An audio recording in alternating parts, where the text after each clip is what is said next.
Это старинная мечеть в Ускуте, сердце села. Она была построена в 1825 году и вот уже 2 века объединяет людей.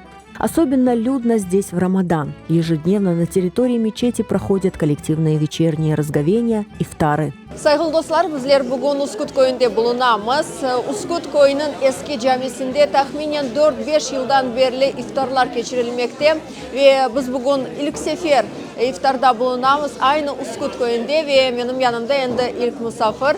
Selamun aleyküm. Adınız? Selam Nurinar. Nurinar Hanım. Siz Uskut köyünde yaşaysınız. Uskut yaşarım öyle. Son nasıl, Ramazan ayınız nasıl geçiyor? Bize bunda Uskut'e böyle bir her akşam böyle yığılı cemaat, herkes böyle bol sofralar donatırlar. Bala çağa 150-160 adam yığılışırlar. Birkaç dakikadan endi iftar vakti yakınlaşa.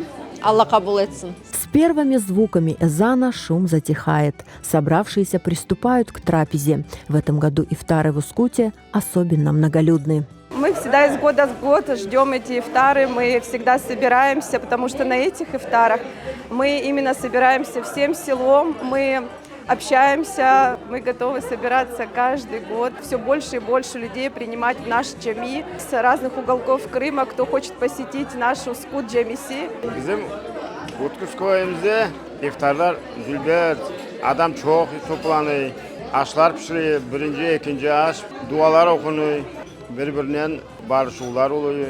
Kim tanış olmasa tanış oluyor. Pek güzel yaşları görüp bu kadar can hepsi tanış bilir.